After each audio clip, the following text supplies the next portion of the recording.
orang udah siap nikah tuh kapan? Kalau dari sisi finansial itu tuh sebenarnya cukup jelas, tidak untuk diperdebatkan. Karena finansial tuh angka, dia harus punya pendapatan. Menikah itu memang tidak bisa cuma modal cinta. Orang yang money avoiders dalam kasus ekstrim percaya bahwa udahlah cuek aja, setiap orang tuh udah ada rezekinya. Tapi dia nggak ngapa-ngapain gitu loh. Apa sih yang mesti dicari tahu gitu ya dari pasangan kita gitu kan? Point of view dia tentang uang tuh gimana? Apakah uang itu sumber kecemasan atau sumber kebahagiaan? Bukannya rata-rata orang itu uang itu bahagia? Belum tentu. Masalah keuangan itu menimbulkan pertanyaan yang bisa membuat cemas. Oke, halo semuanya. Kembali lagi sama aku Sora di podcast Ruang Tunggu.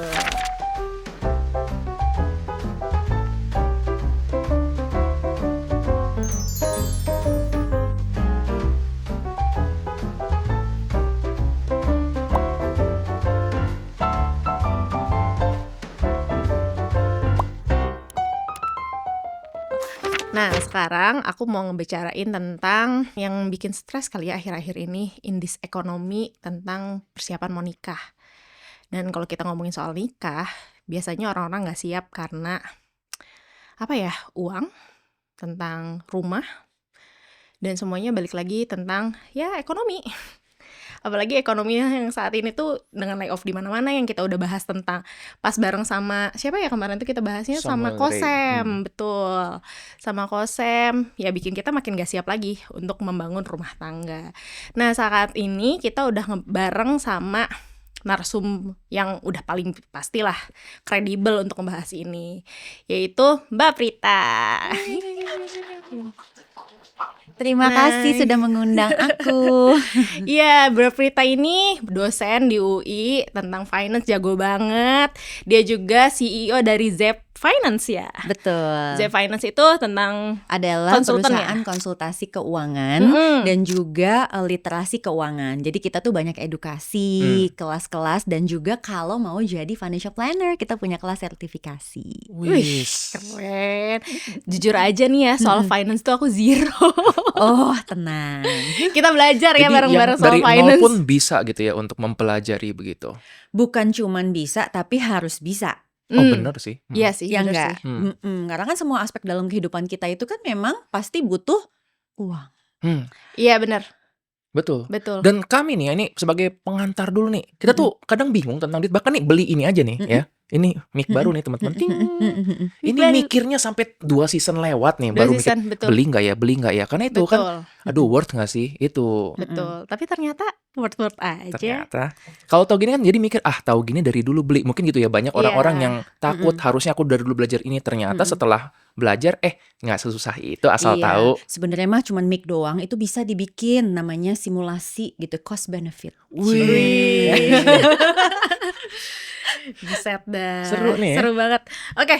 Nah, kenapa sih aku pingin bahas soal finance hari ini? Karena kemarin tuh Nunu curhat sama aku. Nih Nunu curhat. Nunu tuh kemarin curhat mau nikah katanya. Oh gitu. Iya, cuman kan Emang ada yang mau? coba ya kan kemarin lahiran. Oh iya. Nah, coba dia tuh bilang mau nikah, kerjaan masih numpang di sini, gaji buta. Coba finansial dia kagak mikir gitu.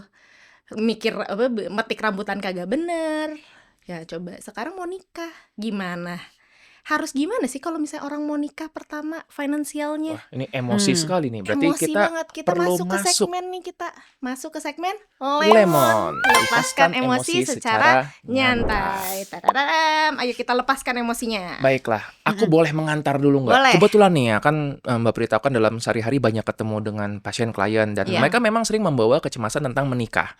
Tapi kecemasan mereka ini biasanya tuh memang kalau aku melihat ya ini kok superficial sekali. Banyak mengenai aduh berantem sama mertua gara-gara nyari venue, gara-gara jumlah undangan gitu. Dan aku paham itu kecemasannya pasti ada ya, sebagai yang pernah menikah pun tahu gitu tentang concern itu. Tapi aku merasa kok mereka terlalu besar memberikan bobot kecemasan untuk hal itu, tapi untuk yang lain-lainnya malah belum. Karena aku nanya tentang udah ini belum ada ngomong kayak misalnya konseling pranikah atau udah ngomong tentang ini, bilang itu nanti deh kalau udah nikah. Kayak loh, bukannya kalau ibaratnya rumah, Mm-mm. ini nih gerbangnya dibagusin nih, Iya. ya. Tetapi belakangnya tuh malah nanti aja deh di pikirannya Iya. gitu. Mm-mm. Dan mungkin aku jadi mikir juga, apakah memang orang-orang ini cenderung takut membicarakan seperti itu karena kan ya mungkin nanti dianggapnya matre, dianggapnya perhitungan, ngomongin kayak gitu. Nah, maka dari itulah kita mempertimbangkan juga perlu mengundang nih ahlinya. Iya, Aduh. sekarang tuh aku seneng banget tahu kalau misalnya tiap kali ngundang ahli, karena kan ada 2 narasumber nih di dekat aku sekarang. Ada Mbak Prita soal finansial dan Andreas Kurniawan soal psikiater nih, soal mental. Aku tuh seneng banget tiap kali ada narsum ini, karena aku ngerasa wah ternyata negara ini nggak kurang dengan orang yang kompeten. Happy jadi aku ini. Gawat ya. Oke, lanjut. Jadi kapan sih Mbak Prita, masuk ke pertanyaannya, kapan kita tuh harus mulai membicarakan soal financials sama pasangan atau calon pasangan kita? Dari mulai calon dulu deh.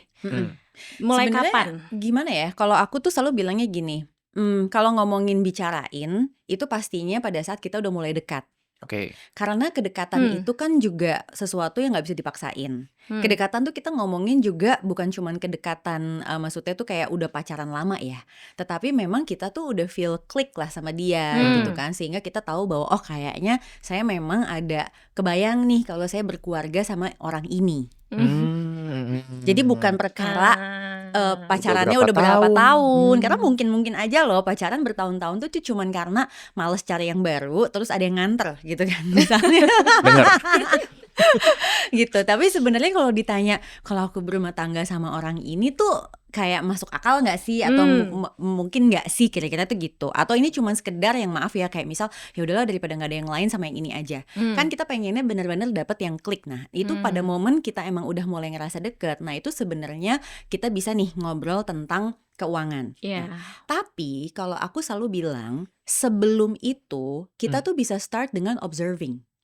Oke. Nah, observing tuh gimana sih? Contoh, sederhana pilihan-pilihan keseharian dia. Misal, dia tuh sarapannya gimana, makan siang, makan malam, outfit yang dipakai seperti apa. Terus misal dia pilih kendaraan yang kayak gimana, apakah dia bawa kendaraan sendiri, apakah itu motor atau mobil, mobilnya siapa. Oke.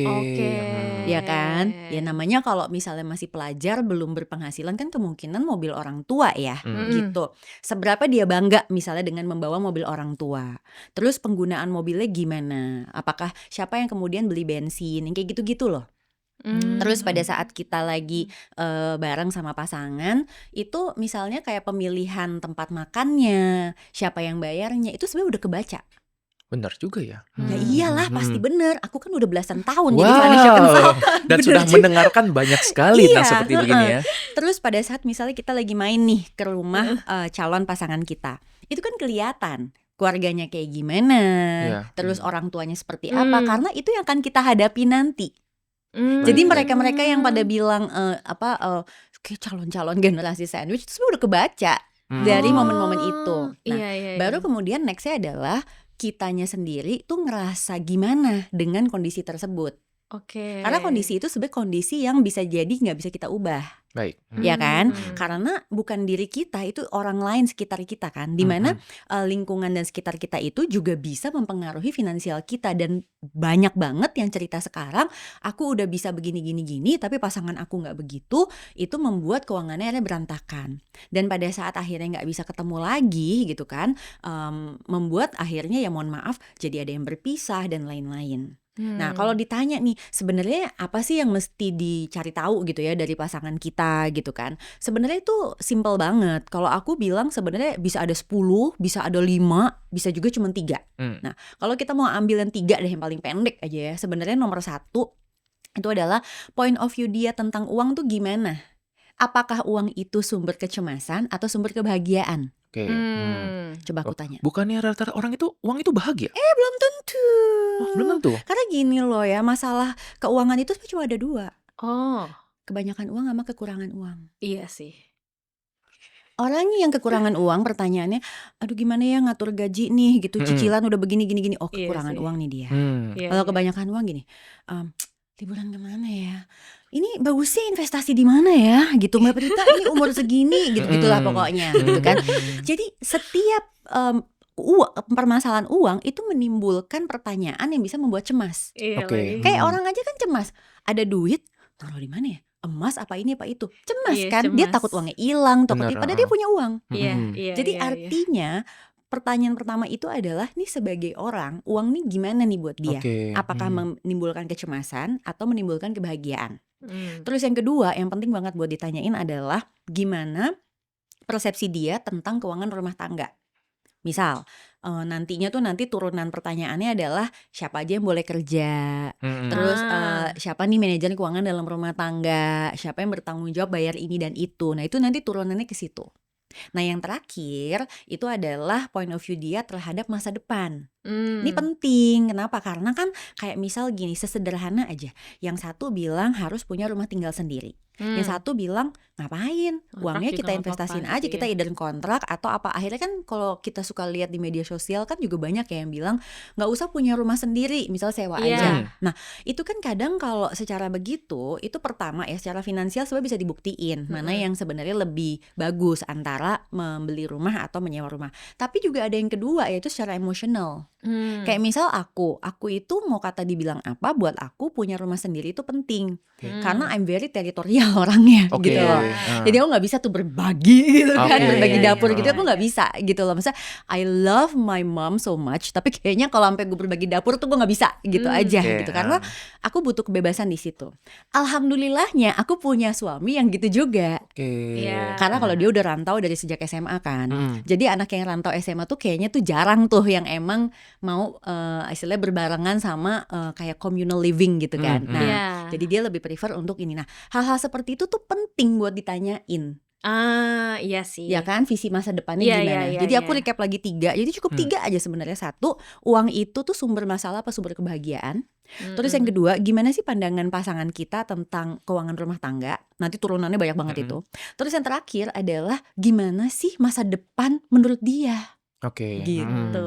Dan tadi kalaupun belum nanya, dengan observe aja itu sebenarnya bisa kelihatan ya. Lumayan bisa kelihatan. kelihatan. Oke, kalau dari mungkin cerita ini klienku banyak yang berhadapan dengan situasi tadi mungkin incompatibility ya dalam ini finansial ataupun sosial. Cuma mereka tuh kayak berada dalam cerita nggak apa-apa kita harus terima orang apa adanya. Itu yang Iya, kadang-kadang iya, membuat iya, mereka iya, jadi iya. ragu untuk ngomongin itu ya. Tadi takut dianggapnya materialistis, Betul, takut dianggapnya betul. mungkin ini jadi pelit gitu ngomong tentang itu. Cuma memang harus dimulai ya. Bener, karena kalau ngomongin ketakutan ya, semua orang juga mungkin aja takut. Nggak laki, nggak perempuan tuh mungkin aja takut tuh untuk memulai conversation about money gitu loh. Betul. Bener ya? Apalagi kalau cewek tuh takut dianggapnya matre. Oh gitu. Kalau pengalaman pribadi gimana? Iya, kalau misalnya cewek tuh, kalau misalnya aku pribadi ya, misalnya aku mau mulai money talks nih. Aku misalnya aku bekerja atau nggak bekerja, mau mulai money talks tuh takutnya dianggap beban, matre, nagih uang. Itu tuh ada perasaan seperti itu gitu. Nah itu gimana sih biar memulai itu tapi biar nggak awkward gitu memulainya? Oke, kalau itu sih sebenarnya tekniknya banyak dan itu kan sebenarnya kita mesti mengenal ya pasangan kita tuh seperti apa gitu. Tapi yang pasti pertama tone atau nadanya itu memang kalau bisa jangan judgy. Jadi kayak kamu sih atau gimana lah, atau misal model-model yang kayak ngeledek-ngeledek, nyindir-nyindir tapi nggak langsung nyindir gimana sih? Ya kan kalau keluarga kamu kan banyak ya misalnya gitu. Itu sumber masalah itu. Iya Kayak kan? gitu-gitu. Misalnya kayak ya kan keluarga kamu kan nggak bisa nih kalau cuma diundang satu, misalnya kayak gitu, itu kan nyindir ya gitu. Iya. Tapi kenapa nggak misalnya gini, kita kira-kira kalau mau bikin pesta itu menurut kamu berapa orang ya? Gimana cara kita mengkurasi siapa yang datang? Menurut kamu baiknya gimana kalau dari kamu gitu kan? Terus nanti kita ngomong kalau dari aku begini gitu. Terus misal contoh lain lagi, aku tuh seneng deh kalau kamu begini. Jadi kita tuh lebih ngomongin sesuatu yang membuat kita seneng gitu. Misal aku tuh seneng deh kalau kamu tuh nabung dulu nih gitu instead of pay later dulu kayak gitu-gitulah gitu. Jadi itu juga hal-hal yang sebenarnya bisa ngebuka tentang keuangan. Nah, aku pribadi kalau dulu ya pengalaman aku kan aku menikahnya muda banget dan waktu kita menikah itu kita dua-duanya belum bekerja. Kenapa? Karena waktu kita nikah itu aku dan suami aku tuh sekolah. Jadi kita melanjutkan S2 di luar negeri gitu. Akhirnya terus kita diminta menikah dulu gitu, mungkin demi keamanan ya Oke, gitu. Terus baru kemudian kita pulang ke Indonesia, terus kita kerja. Nah otomatis kan waktu kita menikah itu kita sama-sama tahu persis dong penghasilannya berapa. Oke. Betul. Karena waktu menikah itu akhirnya kita baru mulai dapat kerja pertama kita kan. Mm-mm. Jadi kan kalau yang bagian itunya aku nggak ngalamin tuh awkwardness about gaji. Mm-mm. Apalagi misalnya pada saat perempuan sama lakinya taunya gajinya gedean yang perempuan. Itu kan Iya. kadang-kadang menyulitkan juga gitu ya. Nah tapi waktu itu yang aku bicarain lebih kepada yang tadi, saya boleh kerja kan Oke. Iya. gitu. Tapi kalau itu aku nggak nanya apa, itu udah kondisi awal waktu sebelum menikah. Jadi sebelum menikah, I clearly stated to my husband bahwa aku setelah menikah tetap pengen kerja. Gimana caranya supaya kamu merestui aku bekerja? Itu yang aku tanya. Oke. Jadi dia ngasih tahu gitu loh. Oke, kalau aku minta kamu begini. Oke, fine. Jadi artinya kalau aku bisa memenuhi itu, aku tetap boleh kerja. Nah beruntungnya aku lagi saat itu aku lihat orang tuanya, jadi ibu mertua aku itu juga kerja banget kan. Jadi itu gampang. Aku tinggal lewat mertua. Mama nanti mama dulu kerja ya abis ini. Iya dong gini. Aku bilang aku juga itu. Jadi aku dapat dukungan nih, support gitu. Nah itu juga sebenarnya salah satu cara. Jadi terhadap calon keluarga kita nanti ya yang dari pasangan itu jangan kita langsung mikir skeptis, mertua begal gini-gini. Lihat dulu, jangan-jangan kita serupa nih. Betul. Karena nggak tahu deh kalau secara kejiwaan ya. Mungkin nggak sih kalau laki-laki tuh katanya milih pasangan tuh suka rada-rada mirip sama apa yang ada di keluarganya gitu, nggak ya? Ada pattern seperti itu memang. Jadi mencari familiarity, kita lebih suka dengan sesuatu yang familiar. Nah, kalau dalam konsep keluarga itu ya, jadi kita tuh punya narasi, kita punya cerita. Dan tadi apabila seorang, misalnya saya melihat bahwa ibu saya bekerja, maka lebih normal bagi saya untuk melihat bahwa istri saya bakal bekerja. Ini yang kadang-kadang jadi konflik kan, karena kalau kita ngomongin tentang keluarga klasik ya, lebih banyak itu kan ya keluarga klasik, ayah kerja, ibu ngurus rumah. Betul. Ini yang membuat ketika nanti dia punya istri, jadi membandingkan, kok kamu nggak ngurus rumah sih? Padahal kan value-nya berbeda, begitu. Nah ini pun seperti yang tadi Mbak Prita bilang juga, itu sebenarnya bisa didiskusikan, communication. Dan aku suka tadi ketika diskusi itu ya, mungkin aku ingat dulu, saudara pernah bilang yang quote dari BK Bloom ya, fight like a scientist. Oh iya, fight like a scientist. Debates like a scientist. Don't like a lawyer gitu. Jadi kan biasanya kan kalau dalam relationship itu sering cari nih siapa yang benar, siapa yang salah. Yeah. Tapi kalau scientist kan berarti kayak tadi nih, kita mau ngundang berapa. Benar-benar kayak mendiskusikan itu. Iya, Begitu. benar. Itu penting banget tuh. Jadi pada saat kita bisa ngobrol kayak gitu, biasanya sih obrolan kedepannya tuh akan terbuka banget. Nah yang menarik adalah ternyata antara perempuan dan laki-laki itu masing-masing tuh kayak punya their own insecurities dalam hal ngomongin uang. Oh iya. Iya. Oh, kalau cewek emang insecure-nya lebih kemana dan cowok tuh lebih insecure kemana? Oke, kalau menurut data-data ya, pertama adalah tentang apa pandangan uang. Kedua tentang investasi. Oke. Jadi yang pertama nih tentang pandangan uang. Laki-laki itu ternyata tuh punya kekhawatiran bahwa dia tuh tidak mampu menjadi provider. Oke. Iya. Kenapa tuh? Aduh. Bener.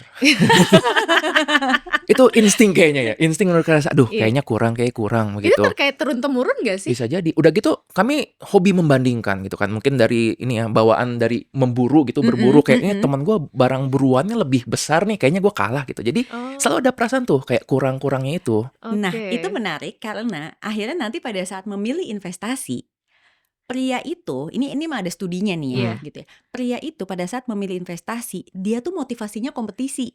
I see. Nah kalau perempuan beda.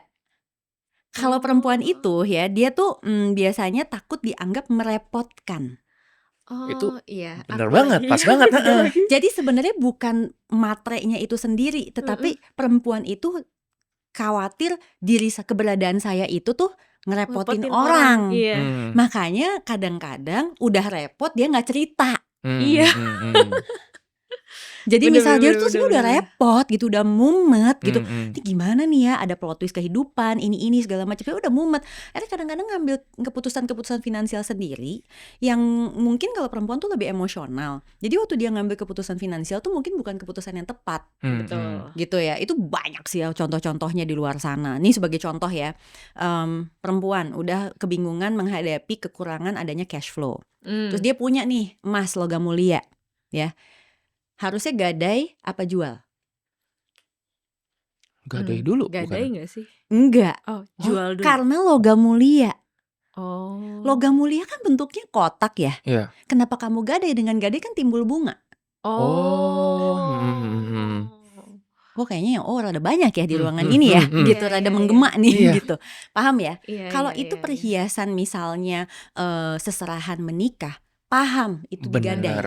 Karena dan kamu kepengen Udah balik balik lagi. lagi. Nah tapi kalau itu logam mulia cuman kotak doang ya, bedanya apa? Iya sih, nggak ada Oh, iya, sentimental iya, value-nya iya, itu iya, ya, iya. beda. Gitu. Jadi jual aja. Jual aja. Nah, Oke. perempuan yang tidak berdiskusi secara logik itu biasanya dia akan gadai. Oke. Padahal sayang banget. Ini kita bicara LM ya, cuman kotak doang Mm-mm, itu ya, mm-mm, yang mm. gak ada bedanya itu gitu loh. Hmm. Nah itu memang sebaiknya langsung dijual. Nah itu contoh. Mm. Nah, pada saat akhirnya udah berlipat ganda gitu ya kesulitannya, baru akhirnya dia ngomong kan udah sayang banget gitu, maksudnya rumit banget gitu loh. Jadi perempuan ke situ. Nah dalam hal investasi, karena dia kepingin itu keluarganya mapan dan lain-lain, motivasinya tuh bukan kompetisi, tapi gimana kebutuhan-kebutuhan dan keinginan dari keluarga saya tuh terpenuhi. Makanya perempuan cenderung lebih konservatif. Contoh misal, biarin aja deh orang pada invest kripto, bodo amat, yang penting anak gue sekolah gitu loh. Gitu, Mm-mm. oke. Jadi ngomongnya bahasa kan yang penting terpenuhi, yang penting Oke. ini. Jadi buat dia tuh Oke. kelebihan investasi itu bukan sesuatu yang menarik atau dia cari. Sedangkan kalau pria beda gitu. Teman-teman gue kripto nih, gitu kan. Ini nggak sih terpengaruh sama adrenalin juga nggak sih? Itu bisa dopamin, adrenalin biasanya gitu kan, makanya kita juga ada FOMO itu. Mm-mm. Kayak misalnya nih, aku sebelumnya nggak pernah berpikir udahlah kripto nggak usah, Mm-mm. emas nggak usah. Terus Mm-mm. tiba-tiba melihat temanku posting, wih ijo nih semuanya kan. Tiba-tiba langsung wah aku ketinggalan. Bener sih tadi jiwa kompetisinya ini, Iya. langsung adrenalin meningkat, terus siap buat action. Itulah yang langsung oke deh mulai deh tanpa mempersiapkan ilmunya. Iya. Langsung menganggap bahwa masuk situ semuanya baik-baik aja. Aku banyak dengar cerita juga sih dari klien yang ya itu karena terbawa arus ya, overestimate diri sendiri, merasa gampang nih temanku yang kayaknya nggak punya ilmu aja, cuan dia. Ternyata tadi akhirnya menjadi korban tuh. Bener. Oke, Jadi oke, oke. itulah perbedaan antara pria dan wanita gitu ya, Iya, dalam dan- hal keuangan gitu. Dan itu berakar dari insecurity ya Iya, dua-duanya. betul. Oke, balik lagi ke persiapan menikah. Mm-mm. Menurut Kaprita nih, Mm-mm. kesiapan nikah tuh orang tuh udah siap nikah tuh kapan? Oke, kan siap nikah itu kan sebenarnya bisa dari sisi mental, bisa dari sisi finansial. Menurut finansial nanti dari sisi mental ini Iya. yang jawab. Kalau dari sisi finansial itu tuh sebenarnya cukup jelas dan sebenarnya tidak untuk diperdebatkan, karena finansial tuh angka. Oke. Tapi pada saat masuk ke personal finance, baru itu ada sisi emosi dan lain-lainnya. Tetapi kalau financial sendiri tuh udah saklek sebenarnya gitu. Jadi tolong dibedain di situ dulu. Nah pertama, dia harus punya pendapatan. Oke. I'm so sorry, tetapi menikah itu memang tidak bisa cuma modal cinta. Iya, jelas of course. Realistis sih. Realistis banget. Ya. Dan ini punten banget. Ini nanti kalau kita nanti kapan ngebahas tentang money personality, orang yang money avoiders dalam kasus ekstrim itu percaya bahwa udahlah cuek aja, pokoknya nggak mungkin Tuhan itu setiap orang tuh udah ada rezekinya. Tapi dia nggak ngapa-ngapain gitu loh. Jadi dia berbilang bahwa udah nikah aja deh, ntar juga nikah terus ada rezeki gitu. Iya. Dia lupa rezeki itu tuh nggak cuman duit. Rezeki itu kan bisa berbentuk kesehatan, bisa berbentuk keturunan, bisa berbentuk ya macam-macam lah, kebahagiaan segala macam, companionship dan lain-lain gitu ya. Tapi entah kenapa rezeki itu selalu dikaitkan itu adalah duit gitu loh.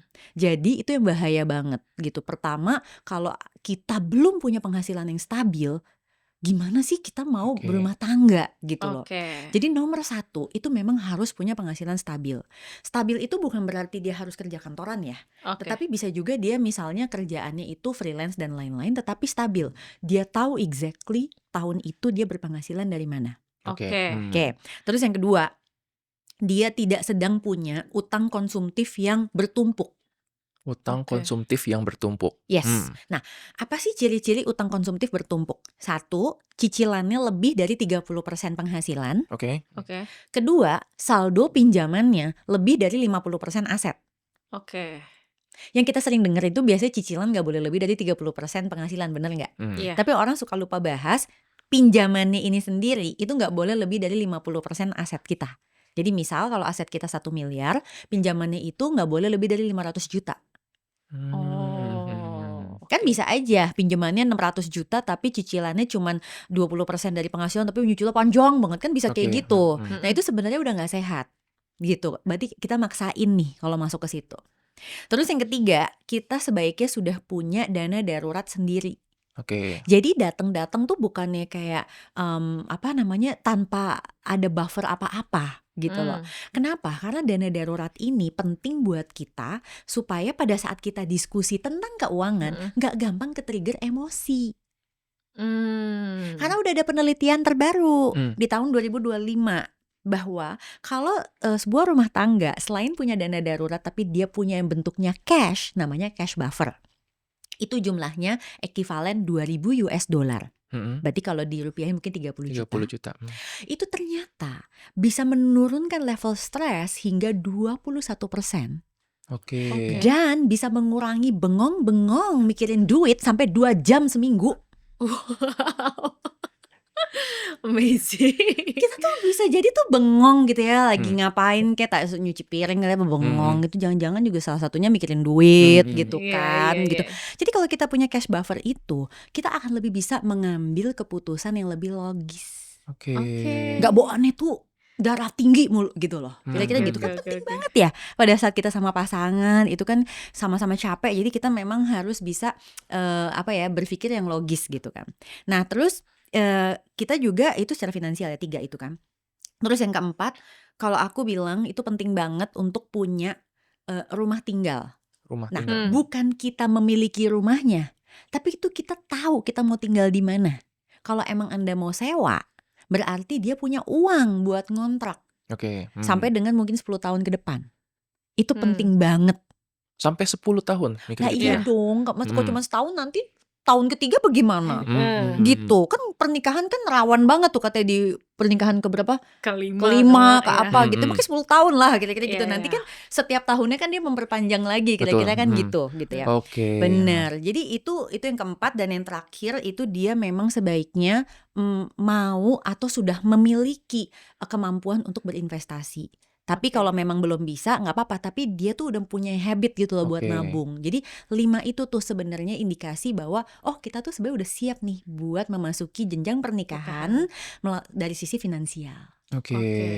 Nah sekarang kalau misalnya 5 ini udah terpenuhi sebenarnya, tapi dia belum siap menikah, apakah dia punya attachment style avoidant? Menarik nih.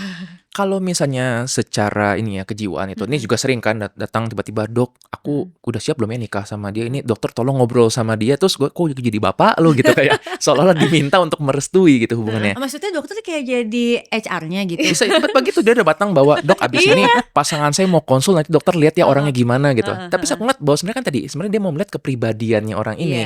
Tadi pun Mbak Prita sempat ngomong ya tentang money personality. Itu menarik dibahas, bisa nggak ya kita bahas buat part berikutnya ya? Karena itu kayaknya seru tuh. Money compatibility ya? Iya, itu apa tuh, money personality atau apa nyebutnya tadi? Iya, kalau di financial kita bilangnya money personality. Money personality, oke. Jadi sebab kayak lebih kayak perilaku, sikap dia gitu, pandangan dia tentang uang tuh gimana. Ini boleh kalau kita bahas ya. Ya sama mungkin compatibility sama pasangan yang kayak biar kayak nggak jomplang banget kali ya gitu. Karena kalau kami dari ilmu jiwa sebenarnya kan gampang pikiran, perasaan, perilaku, pasti 3 itu. Artinya tadi kalau mau menikah pastikan sama-sama pikirannya ini udah mindsetnya mindset pernikahan. Makanya kadang-kadang tuh ada yang masih, wah aku setelah menikah jadi nggak bisa nongkrong sama teman-teman secara bebas lagi. Lah memang begitu. Itu kan mindset pernikahan adalah kita memisahkan diri kita dari hidup yang lama dan menggabungkan itu. Betul. Nah kalau untuk perasaan tadi berarti gimana ya? Pasti pertama sama-sama punya perasaan. Mungkin nggak perlu yang jatuh cinta seperti orang baru mulai nikah, tapi mau untuk saling menjaga, saling support. Dan tadi ya ini jadi sulitnya kalau perasaan ini nggak sama. Termasuk perasaan nyimpen uang gitu kan. Bener. Yang satu melihat bahwa uang ini sumber kesenangan, satu lagi melihatnya jadi sumber beban, itu kan bisa jadi problem gitu. Jadi pikiran, perasaan, nah perilaku ini aku nyadar juga tadi, iya saving itu kan juga perilaku. Iya. Menabung, apakah uang ini mau untuk pengalaman, mau untuk jalan-jalan, atau untuk ya kita nabung dulu. Ha-ha. Perilakuin aja banyak bikin jadi berantem. Iya Gitu. benar. Karena kan nabung itu tuh sebenarnya jangan langsung ngomongin saldonya, tetapi perilakunya. Menarik ini ya. Menarik. Iya dong, karena That's kalau the ngomongin point of saldo view. itu kan ngomongin rezeki orang memang beda-beda ya. Baik. Gitu kan, itu kan tergantung Tuhan kasih rezeki kita sampai di mana. Hmm. Tapi kan pertanyaannya dari situ kemudian kita gimana sih perilaku kita terhadap uang tersebut, Hmm. termasuk juga dalam hal menabungnya. Karena kalau orang nggak bisa nabung, itu sebenarnya bisa dibilang dia tidak bisa mengendalikan dirinya. Oke. Kalau dia tidak bisa mengendalikan dirinya, maka dia akan sangat kesulitan dalam mengelola keuangan. Karena esensi mengelola keuangan sebetulnya bukan menjadi kaya raya, tetapi mampu untuk mengendalikan diri untuk jadi sejahtera. Oke. That's nice. Mengendalikan diri. Ini aku setuju nih, karena kami pun mengenali kalau manusia itu ada yang dia tipenya instant gratification sama delayed gratification. Ya tadi kan kalau misalnya punya uang, lucu nih beli itu instant gratification memang senang, tapi dalam jangka pendek. Sedangkan tadi delayed gratification itu mungkin menyakitkan di awal-awal, tapi jadinya ada ya kesenangan ataupun ketenangan di masa Betul. depannya. Baik, wah ternyata banyak banget ya kesamaan antara ilmu jiwa sama untuk ini. Financial. Iya. Karena kan memang sama-sama terkait dengan jiwa manusia, cara berpikir juga. Iya gitu. benar, namanya personal finance. Jadi ini keuangan yang untuk personal. Keuangan untuk para jiwa-jiwa yang ingin mencari Oke. kesejahteraan. Cie. Makanya dua orang dengan dua personal finance yang berbeda hadir bisa tuh jadi berantem atau bisa memperbaiki satu sama lain gitu ya. Exactly. Oke, kalau kayak gitu kita masuk aja ke segmen semangka. Gimana kalau misalnya kalian ngasih tips deh masing-masing, satu dari mentalsnya, satu lagi dari finance-nya. Boleh. Gimana? Berarti Masuk aja ke ini sesi semangka. Sesi mengupas solusi kehidupan. Baik. Mana semangkanya? Oke, Solusinya. semangka. Solusinya dong kakak. Halo, oke. Oke, 3 tips deh dari kalian gimana biar in this economy yang perlu disiapkan Oke. untuk siap menikah. Siap menikah dan tadi mungkin untuk communications ya.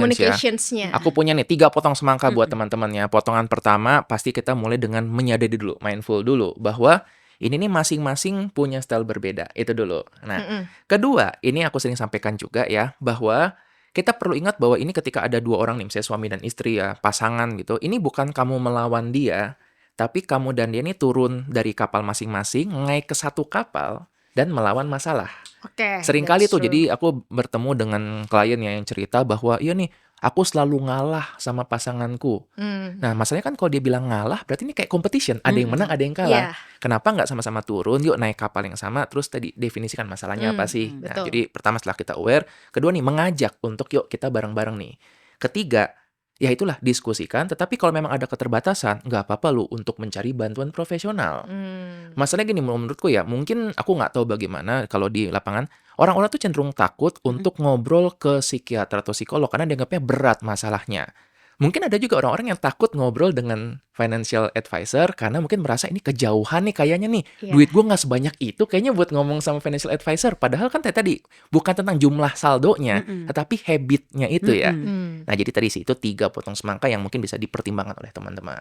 Yes, Dari- aku juga punya nih gitu. Jadi cet, Oke. silahkan ya. Potongan pertama adalah kita tuh benar-benar sebaiknya mengenal diri kita dan juga pasangan kita sebelum kita berkeluarga. ya. Itu penting banget. Penting. Karena kita itu jangan fokus mau mengubah orang, tetapi Oke. bagaimana dengan apa yang dia punya, gitu sama-sama mengenhance ya. Enhance tuh Iya. jadi kayak upgrade gitu Iya. kan, menjadi lebih baik lagi gitu. Tapi bukan changing the person per se. Oke. Nah, itu penting dalam hal keuangan karena memang kalau kita berbicara keuangan itu aspeknya tuh banyak sekali. Terus yang kedua, aku selalu bilang kepada semua orang, budgeting. Jadi, budgeting ini penting sekali. Aku tuh sedih banget pada saat ada yang misalnya memberikan advice gitu di luar sana, udah nggak usah budget gitu. Kenapa? Uangnya aja nggak ada, apa yang mau dibudget? Sering Aduh. tuh denger gitu. Iya Iya. kan? Itu aku sedih banget sebenarnya gitu ya. Karena gini, budgeting itu bukan perkara uangnya ada apa nggak ada. Budgeting itu tuh penting sekali supaya kita tuh paham bahwa dalam diri kita secara mentally we understand apa yang kita sanggup, apa yang enggak. Sebenarnya Oke. arahnya tuh nanti ke situ gitu loh. Dengan budgeting itu seperti itu. Dan budgeting itu kan metodenya banyak. ada yang namanya metode amplop, ada yang namanya metode fleksibel yang memang dia tuh bisa detailnya tuh beda-beda tiap rumah tangga gitu ya. Terus ada juga yang no budget, istilahnya tuh zero sum budgeting. Jadi ya udah dari penghasilan diambil dulu dikit berapa lah buat nabung terserah, tapi cuman rupiahnya bukan persen-persennya. Terus ini tapi yang penting dia tidak ngambil pay later dan sebagainya. Dan yang terakhir ini yang paling sering aku suggest, yaitu balance budgeting. 50% living, 30% saving, 20% playing. Kalau Oke. emang belum bisa, jangan salahin teorinya. Kita adjust aja Oke, gitu. Misal sekarang belum bisa nih, livingnya harus di 70, terus playingnya segini. Ya udah nggak apa-apa. Tapi dia tuh tahu bahwa idealnya nantinya seperti apa. Oke. Gitu. Itu penting banget buat semua orang, terutama ini kalau yang belum dan sudah menikah. Oke. Semangka yang ketiga, kita tuh harus sadar banget ya bahwa dalam hidup itu kan segala hal bisa terjadi. Jadi penting banget buat kita tuh berusaha semaksimal mungkin. Makanya ilmu financial planning juga bisa dipakai. Tapi apapun hasilnya itu kita harus terima. Dan kita tuh harus ikhlas untuk itu. Nah aku tuh sering banget nemuin di luar sana, kadang-kadang ada orang yang misalnya bilang, ya pantesan aja begini karena dia punya privilege gini apa segala macam. Aku tuh percaya banget setiap orang tuh sebenarnya punya privilege masing-masing gitu. Ada yang memang privilege-nya mungkin dari masa lalunya, ada yang privilege-nya dari talenta yang Tuhan kasih, kayak dia tuh gampang banget gitu loh, punya penghasilan apa aja tuh gampang. Dia nggak bisa kerja begini, dia bisa masak. Dia nggak bisa kerja gini, dia bisa nyanyi. Dia nggak bisa gitu, dia bisa bikin konten. Aduh punya gampang banget lah gitu. Jadi intinya adalah kita tuh harus benar-benar menyadari dan mensyukuri apa sih sebenarnya yang kita punya, ya kan? Kemudian kita gunakan secara maksimal. Nah, ilmu financial planning ini itu bukan membuat kita kaya raya, aku tegesin lagi. Oh, ternyata bukan. Bukan. Kalau kamu mau cari ilmu kaya raya, bukan di financial planning, tapi ilmu spekulasi namanya. Weh. Oke, itu juga ada ilmunya. Tapi itu lebih ke arah gambling gitu kan ya. Kalau kita kan di sini financial planning. Carinya keamanan gitu ya. Kalau financial planning Secure itu ya. kita balik lagi gimana caranya menata kehidupan. Karena yang tadi aku bilang, orang yang menjalankan financial planning itu basically adalah orang yang sedang belajar mengendalikan diri. Dia mengendalikan diri bukan untuk melawan orang lain atau berkompetisi, tetapi menjadi lebih baik dari dirinya sendiri di masa lalu. Oke. Tambahan sedikit dari aku, karena orang yang beruntung itu adalah mereka yang lebih baik dari dirinya sendiri hari ini maupun kemarin. Oke. Ya. Ya. Oke. Keren banget nih. Jangan kemana-mana dulu dong. Lanjut Karena nih nanti ya. kita lanjut ke part 2, gimana cari pasangan yang compatibility-nya nggak jauh-jauh dari kita secara finansial, baik secara mental juga. Oke. Lanjut nih kita ke part 2. Lanjut part 2. Oke, jadi jangan lupa di subscribe dan nyalain juga notifikasinya. Dan kalian kalau misalnya ada masukan-masukan langsung aja di komen. Dan kalau ada pertanyaan juga kalian langsung diklik aja tuh di apa sih link yang ada di questions box di bawah ya. Oke, jangan lupa juga di follow Instagram kita masing-masing, yaitu di @dr.ndramon dan @littlesora dan @Pritagozi. Oke, terima kasih para penunggu dan ingat di setiap perhentian pasti ada ceritanya. Oke, lanjut dong ceritanya ya. oke, see you.